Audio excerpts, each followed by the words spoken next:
Hii ni Bugoma TV. Habari.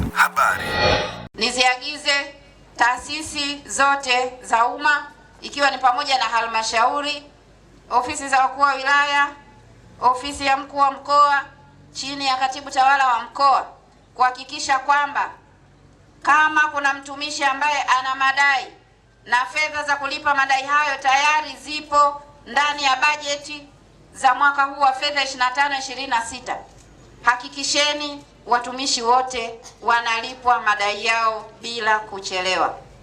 Na ndani ya kipindi cha siku 30 kuanzia sasa, jambo hilo lifanyike na katibu tawala wa mkoa baada ya siku hizi 30 nipate taarifa ya utekelezaji ya waajiri wote kwamba madai ya watumishi ambayo yapo ndani ya bajeti ya mwaka huu na fedha za madai hayo zimeshapatikana au zimeshalipwa, zimeshakusanywa na zipo zimetengwa.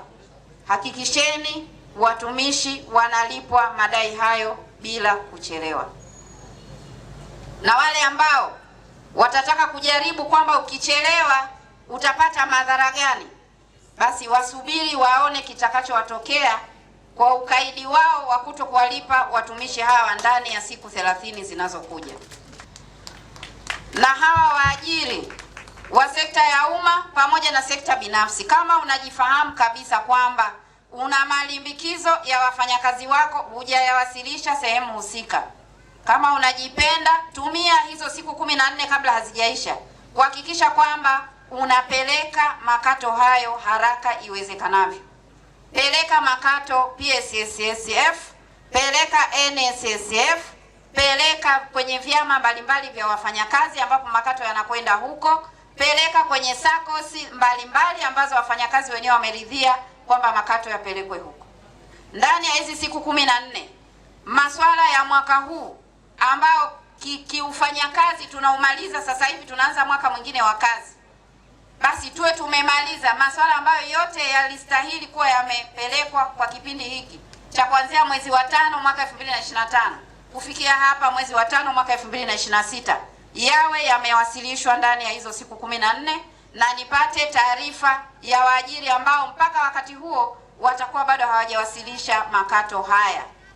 Kuto kufanya hivyo ni uonevu wa hali ya juu kwa wafanyakazi hawa ambao wamejitoa kwa moyo kufanya kazi zao kwa uadilifu, na tukajipongeza kwa mafanikio makubwa ndani ya mkoa huu, lakini kumbe kuna waajiri wameshikilia maslahi hayo ya wafanyakazi kwa sababu zisizokuwa za msingi. Lakini swala lingine, kuwalipa wafanyakazi kwa wakati wanapostaafu, na lenyewe limetajwa katika risala mlioiwasilisha hapa, na mmetoa mapendekezo kwamba barua ya kustaafu inapotolewa basi na mafao yawe yameandaliwa, kwa sababu tarehe ya kustaafu inafahamika mapema sana kwa mwajiri kwamba miaka 3 mbele ni wafanyakazi gani ambao watastaafu kwa mujibu wa sheria. Na kwa maana hiyo, na mimi naungana na nyie kwamba hakuna sababu ya mfanyakazi kuwa amestaafu kwa mujibu wa sheria na akaendelea kukaa mwezi mmoja miwili bila kulipwa mafao yake, wakati tulishajua mapema kabisa kwamba mtumishi huyo atastaafu katika kipindi cha miaka kadhaa inayokuja.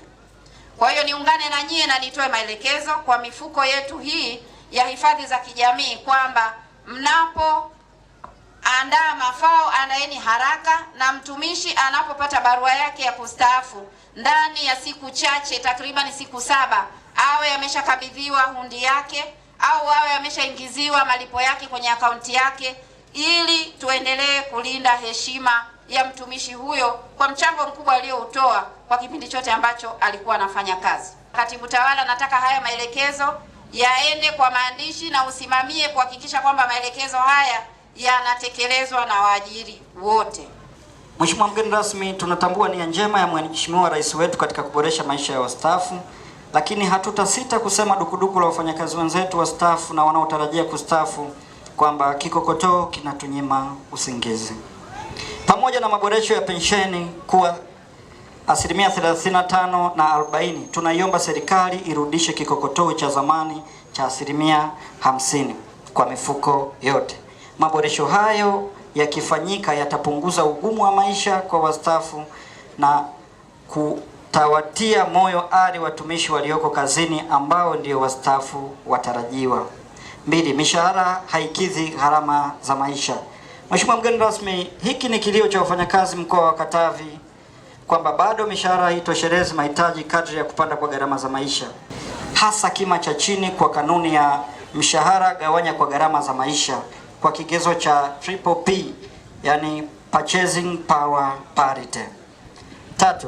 Kutokamilishwa kwa malipo ya madai mbalimbali. Mheshimiwa mgeni rasmi, bado kuna taasisi na halmashauri za mkoa wetu hazijawalipa watumishi fedha wanazodai ikiwemo likizo, matibabu, masomo, uhamisho, mapunjo ya kupandishwa madaraja na fedha za kujikimu kwa watumishi wa ajira mpya. Tunashauri madai hayo yalipwe. 4. Waajiri kutopeleka makato ya wafanyakazi kwenye mifuko ya hifadhi ya jamii na taasisi za hiari kwa wakati. Hii ni Bugoma TV habari.